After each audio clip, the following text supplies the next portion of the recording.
बिस्मिल्लाहिर्रहमानिर्रहीम अल्लाहुम्मा सल्ली अला मुहम्मद व आले मोहम्मद। अस्सलाम वालेकुम। कैसे हैं आप सब? उम्मीद करता हूँ सब खैरियत से होंगे। अल्लाह पाक आप सबको अपने फ़िज़्ज़ो-अमान में रखे, सलामत रखे, आमीन। अच्छा जनाब, as per routine Pakistan stock exchange का डेली रिव्यू आपके साथ शेयर करने वाला हूँ, जो कि होगा आने वाले सेशन 8 अप्रैल ट्यूसडे के लिए। अच्छा जनाब, लास्ट वीडियो के अंदर आपको मैंने कहा था कि मार्केट ने ख़तरे की घंटी बजा दी है, शूटिंग स्टार अपेड हुई थी और मैंने कहा था कि ना मार्केट अच्छी खासी डिप ले सकती है, लेकिन इतनी ज़्यादा डिप आएगी इतना मुझे भी एक्सपेक्टेड नहीं था। मार्केट ने 8687 पॉइंट डिक्लाइन किए, जो कि इंट्रा डे बेसिस के ऊपर हाईएस्ट डिक्लाइन कहलाएगा। और उसके बाद जनाब इंडेक्स के अंदर जब पोजीशन ओवर सोल्ड हो गई, एक्सट्रीमली ओवर सोल्ड हो गई, ओवर हेटेड कंडीशन थी, तो वहाँ पर जनाब कुछ शार्प रिकवरी देखी गई, कुछ करेक्शन हुई। इसके बाद इंडेक्स ने 1,14,909 के ऊपर अपनी क्लोजिंग सेटल की है। बात की जाए डिक्लाइन की जनाब, तो 3,882 ओवरऑल पॉइंट्स इंडेक्स ने डिक्लाइन किए।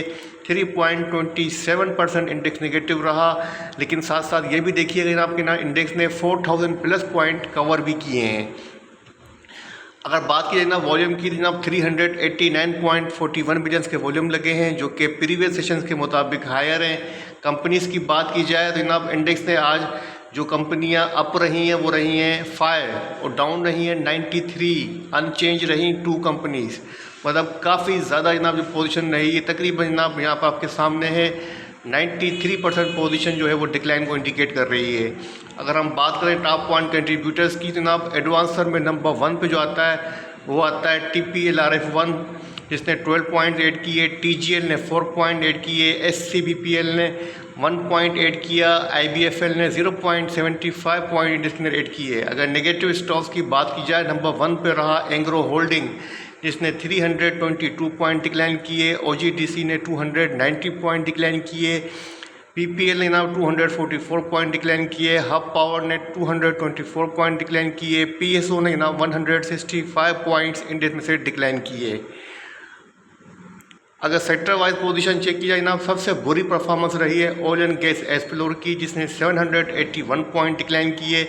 कमर्शियल बैंक्स ने 578 पॉइंट डिक्लाइन किए, इन्वेस्टिंग बैंक्स ने 356 पॉइंट डिक्लाइन किए, फर्टिलाइजर सेक्टर ने 310 पॉइंट डिक्लाइन किए, टेक्नोलॉजी ने जनाब 299 पॉइंट डिक्लाइन किए, पावर जनरेशन ने 297 पॉइंट डिक्लाइन किए, सीमेंट ने जनाब 229 पॉइंट्स डिक्लाइन किए। अगर पॉजिटिव सेक्टर्स की बात की जाए ना, थोड़ी बहुत कंट्रीब्यूशन रही है, वो रही है सिंथेटिक की और वास्पति की। जनाब बात करते हैं आज के टॉप 5 वॉल्यूम डेल स्टॉक्स की। नंबर 1 पे रहा WTL, सेकंड नंबर पे सीनर्जी, थर्ड नंबर पे BOP, फोर्थ नंबर पे पेल, फिफ्थ नंबर पे MLCF। Top 5 volume deal stock के अंदर कोई भी स्टॉक जनाब पॉजिटिव क्लोज नहीं हुआ है, सबके सब जनाब नेगेटिव क्लोज हुए हैं। जनाब बात करते हैं आज की फाइनेंशियल अनाउंसमेंट की 7 अप्रैल की, तो जनाब 3 कंपनीज़ की आज फाइनेंशियल अनाउंसमेंट हुई है। नंबर 1 पे SLGL है, जिसकी EPS वगैरह शो नहीं हो रही। सेकंड नंबर पे ना पाकरी है, जिसकी EPS आई है ना 4 रुपीज़ 20 पैसा, आपको 2 रुपीज़ का डिविडेंड भी दिया है। अच्छी अनाउंसमेंट की है पाकरी ने। थर्ड नंबर पे ना SPWL है, जिसकी EPS आई है जस्ट 35 पैसा।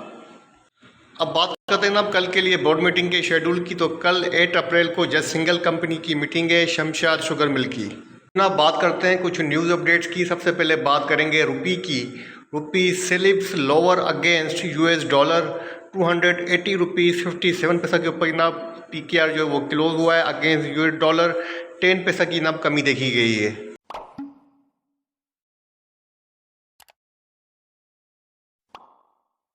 अच्छा जनाब, ट्रंप के टैरिफ को लेके सारी दुनिया परेशान है, और साथ साथ जनाब यहाँ पर हमारे लिए भी एक बुरी न्यूज़ है कि एक्सपर्ट्स का कहना है कि Trump tariff threat Pakistan 3.3 USD billion trade surplus with US at a risk, says report. Report के मुताबिक ना पाकिस्तान की जो ट्रेड है 3.3 बिलियन की सरप्लस की ना, वो अब यहाँ पर रिस्क के ऊपर है।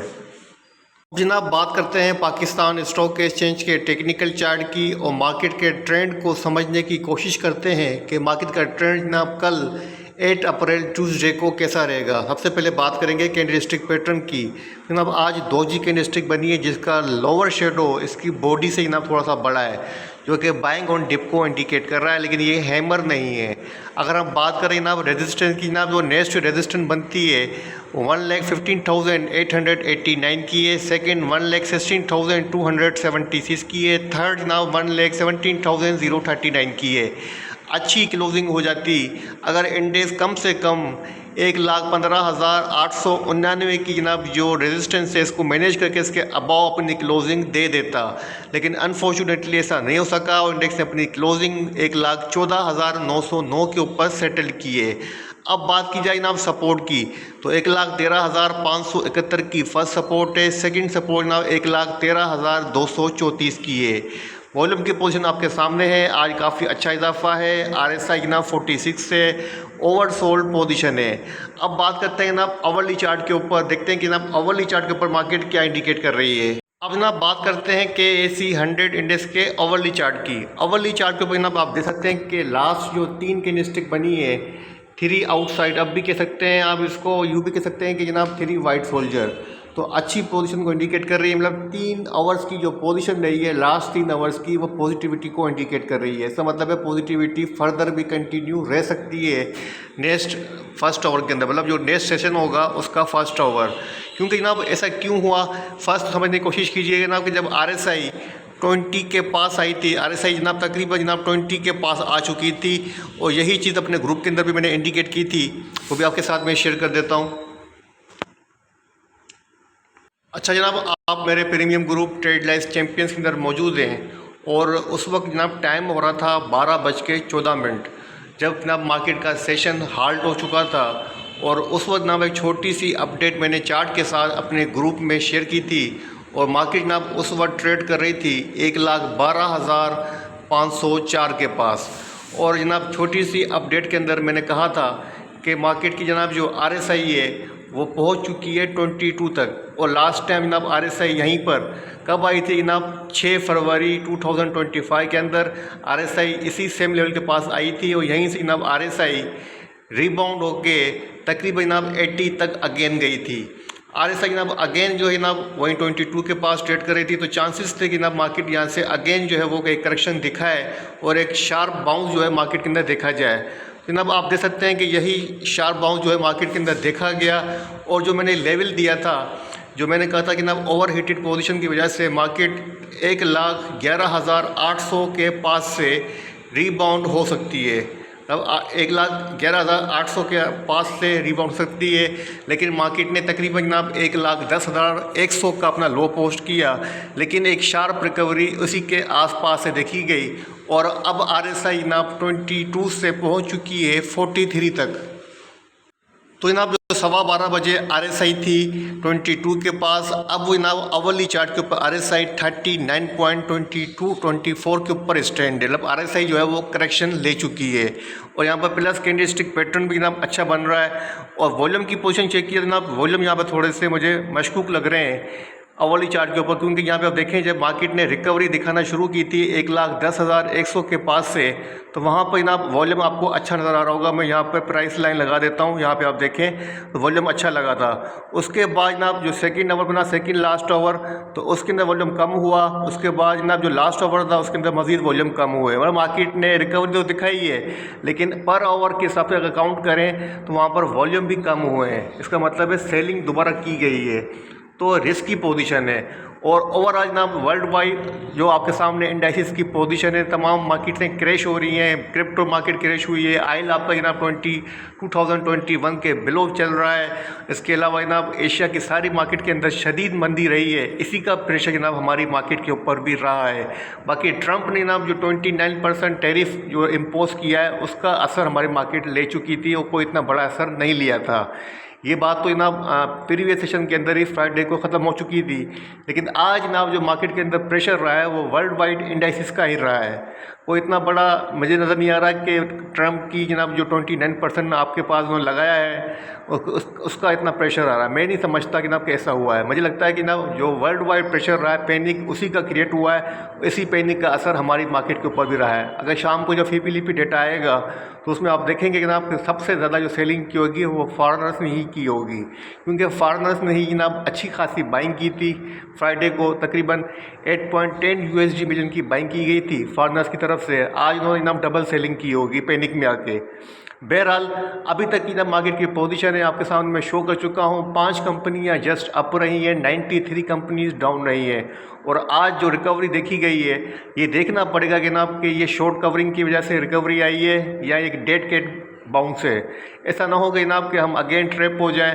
तो मेरी तरफ से आपको सजेशन है कि फ़िलहाल आप फ्रेश बाइंग ना करें। अगर फ्रेश बाइंग करना चाहते हैं तो उन स्टॉक्स में बाइंग करें जो एक्सट्रीमली ओवरसोल्ड हो। मैं आपको हिंट दे देता हूं, लेकिन मना कर रहा हूं फ्रेश बाइंग नहीं कीजिएगा। लेकिन फिर भी किसी को शौक है बाइंग करने का तो मैं उसको यहाँ बता देता हूँ, कुछ स्टॉक की हिंट दे देता हूँ। जिसमें एक सेमेट्री ग्रुप है जो काफ़ी अच्छी डिप पर आया हुआ है, उसको आप कंसीडर कर सकते हैं। 14 रुपये 30 पैसे के आसपास बाइंग करें, 15 से पहले उसमें से एग्जिट लीजिएगा। इसके अलावा जनाब जो मुझे अच्छा लग रहा है वो है जनाब प्रेमा, जो 42 रुपीज़ 24 पैसा या 25 क्लोज हुआ है। वो भी एक्सट्रीमली ओवरसोल्ड पोजीशन के अंदर है। आप उसको भी करंट प्राइस के ऊपर बाइंग कर सकते हैं, लेकिन 45-46 के ऊपर एग्जिट लेना है। मतलब मार्केट के अंदर जो कल की आपको स्ट्रेटेजी रखनी है वही रखनी है, सेल ऑन स्ट्रेंथ पे रहना है। अगर बाइंग करके सेल करके निकल जाए तो बेहतर रहेगा, क्योंकि जब तक मार्केट स्टेबल नहीं आती है, पोजीशन क्लियर नहीं होती है, तब तक यही कोशिश करें, क्योंकि आगे मज़ीद जो हालात ख़राब हो सकते हैं। क्योंकि जो इनसाइडर न्यूज़ आ रही हैं वो इस तरफ इंडिकेशन इस बात के चांसेस ज़्यादा दे रही हैं कि आने वाले दिनों के अंदर अमेरिका और इसराइल मिल के ईरान के ऊपर अटैक करने वाले हैं। खुदा न खास्ता अल्लाह ना करे ऐसा हो। अगर ऐसा होता है तो जनाब पूरी दुनिया की जो मईशत है तबाह हो जाएगी और उसका बहुत बड़ा बुरा असर पड़ेगा। पता नहीं क्या होगा, अल्लाह बेहतर जानता है। लेकिन मेरी तरफ से सजेशन यही है कि इन हालात के अंदर आप फ़िलहाल मार्केट्स में फ्रेश बाइंग ना करें। करना चाहते हैं, पैसे कैश पड़े हुए इन हैंड के अंदर, तो फिर आप थोड़ी बहुत बाइंग करें। 10% 5% अपना कैपिटल यूज़ करें और मोस्टली अपना कैश जो है विद होल्ड रखें, विद इन हैंड रखें। ठीक है ना। स्टॉक को मैंने स्किप किया है क्योंकि मार्केट की पोजीशन बेहतर नहीं है। अपने प्रीमियम ग्रुप के अंदर भी कोई स्टॉक मैंने आज डे ट्रेड के लिए सजेस्ट नहीं किया है, बस आपको हिंट दे दिया है कि इन स्टॉक में आप डे ट्रेड की पोजीशन ले सकते हैं, लेना चाहते हैं तो, वरना मेरी तरफ से मना है। इसी के साथ इजाज़त दीजिए, अल्लाह हाफिज़।